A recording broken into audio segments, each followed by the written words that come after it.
Une moto sportive, c'est magnifique. Un roadster sportif, démentiel. Mais pour le duo, c'est pas top. Pour le voyage en duo, c'est encore pire. Voyager avec une moto de type sportive, c'est pas facile. Voyager en duo avec une moto radicale, c'est encore pire. Après vous allez me dire, ouais mais si tu veux faire du voyage, il faut t'acheter la moto qui va bien, patati patata. Ouais mais les gens, tout le monde n'a pas le budget pour s'acheter une deuxième moto qui est prévue pour ça.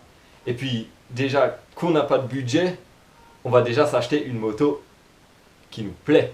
Un truc, on va rester sur le choix du cœur.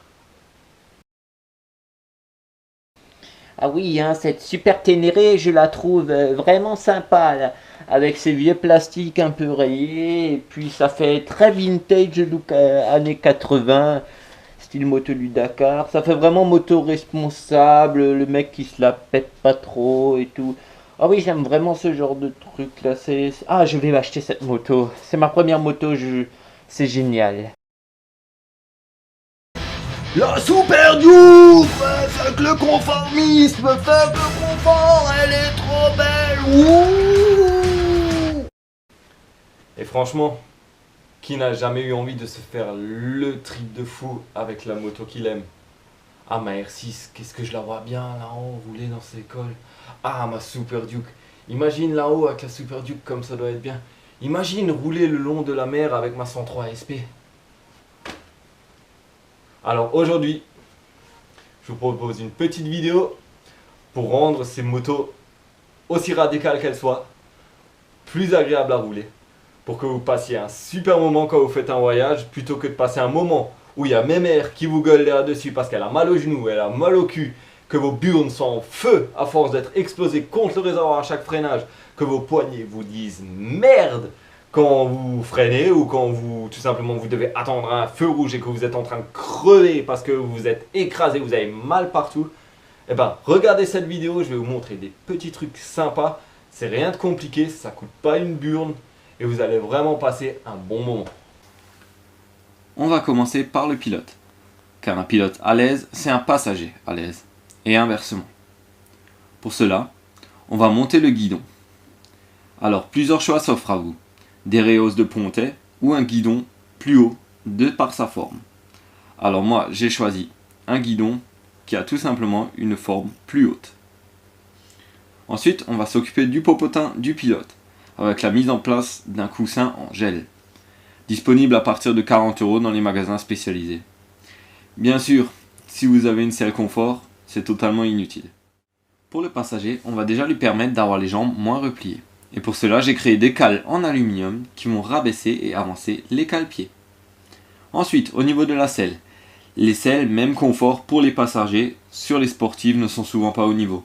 J'ai donc utilisé ma selle d'origine pour fabriquer un kit de voyage 2 en 1 qui me sert de support de sacoche et d'assise pour le passager. Pour ce faire, j'ai supprimé la mousse, fixé des équerres munis de plaques de plexiglas. Vous allez me dire, il va s'asseoir où le bonhomme? Pour cela, j'ai enlevé la mousse et à la place, il aura un coussin confort grand luxe. Ou autrement dit, un coussin confort pour voiture muni de gel. Ça se trouve également dans les 40 € et qui se place à merveille entre les sacoches. Il sera maintenu par sa poignée et par les sangles des sacoches, donc aucun risque de perte. À cela, on va rajouter des poignées pour que le passager puisse se maintenir. Alors oui, ce kit n'est pas forcément très esthétique. Mais bon, il est pratique et permet de faire des kilomètres dans un bien meilleur confort et ainsi profitez vous et votre passager de votre voyage. Il se déclipse en quelques secondes et vous pouvez remettre votre capot de selle ou bien une deuxième selle qui elle sera d'origine. À vous de voir. Voilà, donc au niveau esthétique, c'est clair qu'il y a plus joli. D'autant plus que là les sacoches sont vides et elles ne sont pas attachées avec les sangles qui sont fournies avec. Donc tout ça se mettra plus joliment en place une fois rempli et une fois fixé. Comme vous avez vu, le kit il se démonte en quelques secondes. Donc vous pouvez par exemple le prendre pour faire le gros de la route, pour faire vos 1000 km par exemple d'autoroute ou vos 1000 km de route pour arriver à l'hôtel. Ensuite vous le démontez, vous laissez ça à l'hôtel, vous remettez votre selle d'origine pour tourner, pour faire vos balades autour de l'hôtel. Ça sera très bien.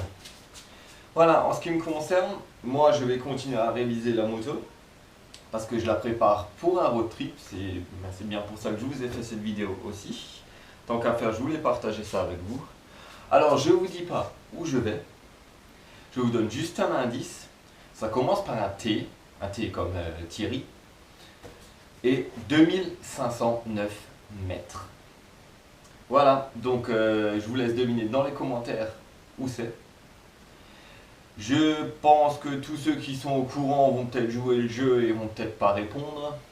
Ça serait sympa, surtout un certain Yamamat, un certain Kubi ou une IG peut-être.